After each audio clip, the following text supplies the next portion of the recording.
I never did anything educational, actually. And do you really remember that about listening to music with your brother? Oh yeah. Because how old was he then? He's 2 years older than me. Older? Okay. Yeah, he's 2 years older. So, but we were really good friends from the start. Of course, there was a couple of years where he didn't want to hang out with me because I was 2 years younger, you know. But we had a really good relationship from the start. And he loved music, and I loved music, and we were skating together, and we were playing football together. And so we spent a lot of time together, me and my brother. And then Still do. Yeah? Yeah. And then these bands that you played in afterwards, were that, wait, let me see, Sideshow Bob? Yeah.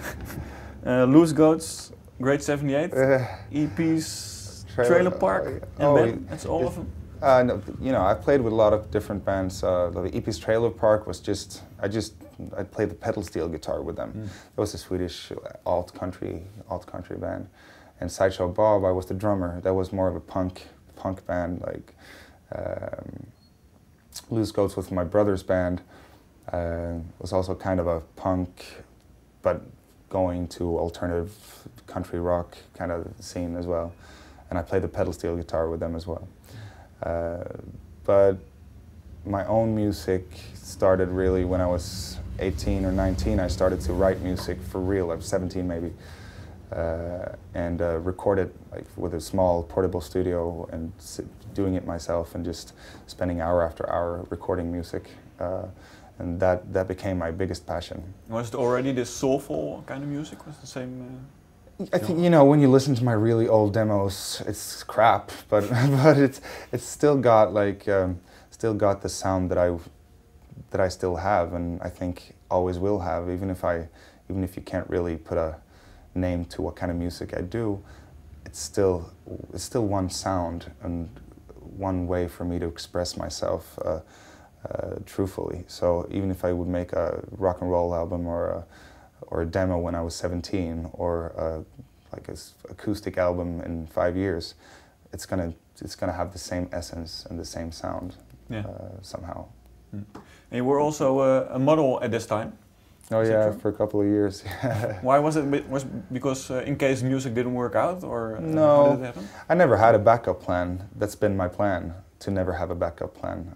I don't have an education for anything. Never went to music school. I never did anything educational, actually.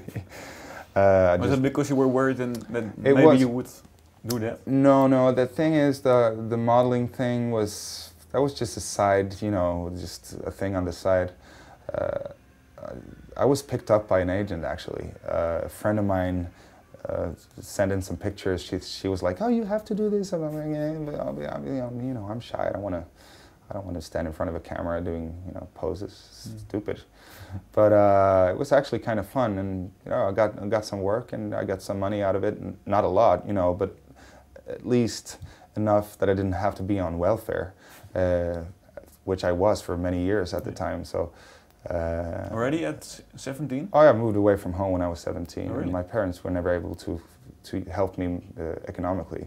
They've always helped me in every way, but you know, I'm not from a wealthy family, so I have to make it myself. So there were some years, yeah, I had to live off welfare, which is amazing and incredible that I could still do what I wanted to do. But those 2 years I didn't have to, and I didn't have to work at a club late night, and I didn't have to clean up after party people, and you know, in 7 in the morning. So that was just a perfect way to make that money to be able to do music. Yeah. And it was fun. I got to travel, but it wasn't really my thing. So in the end, when my agent was like, oh, now you have to put some more effort into it, and now you have to go to New York, you have to live there for a year, and you have to bring your book, and you have to blah, blah, blah. It's like, okay, fuck it then, I don't want to do it. You know, it's too much trouble. Yeah, you know, it's too much trouble for something that I don't really want to do, really. So, so I started working a bar instead.